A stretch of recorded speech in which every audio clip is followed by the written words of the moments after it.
하나님은 종교의 대상입니까? 요드의 바브해, 하나님의 고대 히브리어 이름으로 문안합니다.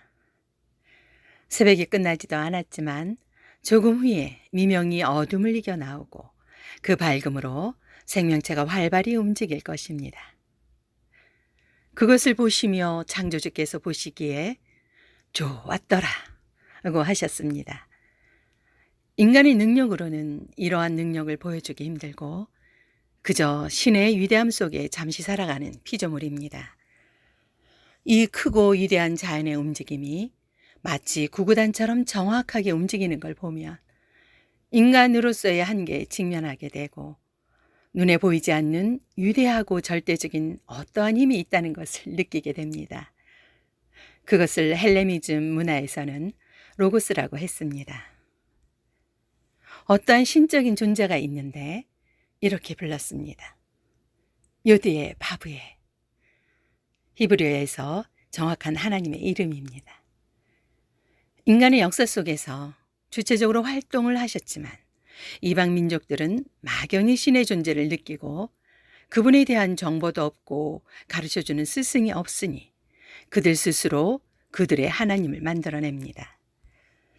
한국도 이와 비슷합니다.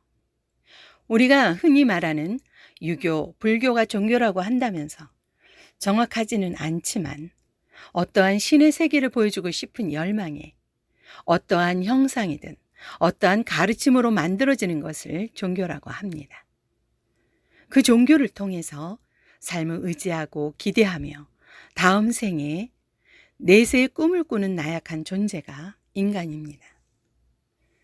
동물보다도 감각이 뛰어나지 않고 식물보다도 오래 살지도 못하면서 신적 감각과 도구의 사용으로 지구를 지배하면서 언제 죽을지 모르는 불안과 두려움은 오랫도록 잘 먹고 잘 살겠다는 허상으로 빚어내는 착각이 바로 종교입니다.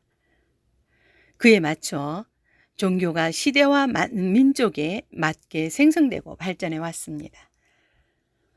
눈에 보이지 않아도 바람이 있다는 것을 우리는 알고 있습니다. 모든 사물이 땅에 붙어 있는 것을 보면서 중력이 있다는 걸 아는 것은 상식이 되었습니다. 그 간단함이 자꾸자꾸 지나 발전되어서 이제는 인간이 창조주를 만들어 인간의 안위를 위한 종교가 되었습니다. 바람 불면 흩날리는 먼지 같은 흙으로 빚어진 인간의 몸에 살아있는 기를 신께서 부은지라. 반드시 신을 의식하고 있음에도 정확히 가르쳐주는 스승이 없으니 여러 종교로 나뉘어 있는 듯 보입니다. 종교 아닌 달리 표현이 참 어려운 종교는 바로 알고 바로 믿어야 합니다. 신은 변하거나 없어지지 않고 인간이 믿고 우러러볼 수 있는 존재이기에 그것을 신앙이라고 합니다.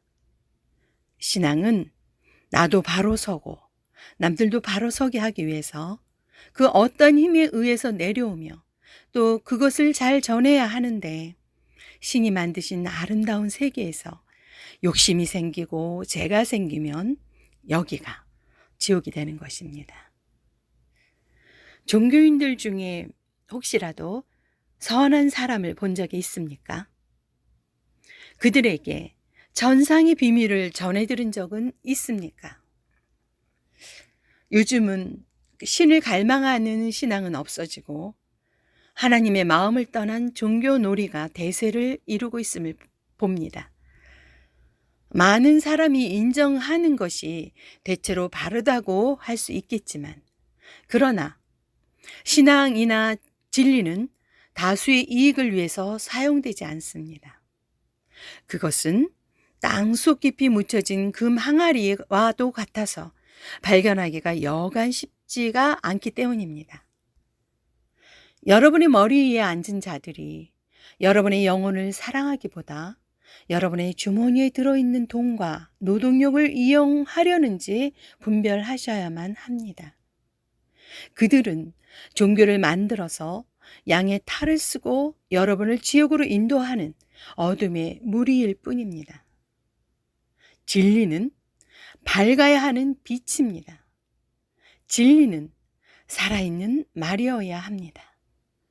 진리는 생명이어야 합니다. 그 진리만이 여러분을 그 어떠한 것에서도 자유케 되게 합니다. 혹시라도 지금까지 가르쳐주는 스승이 없어서 신을 모르고 계셨습니까? 그렇다면 이제부터라도 빛으로 오신 그분에 대해 바로 알고 바로 믿을 수 있기를 축복합니다.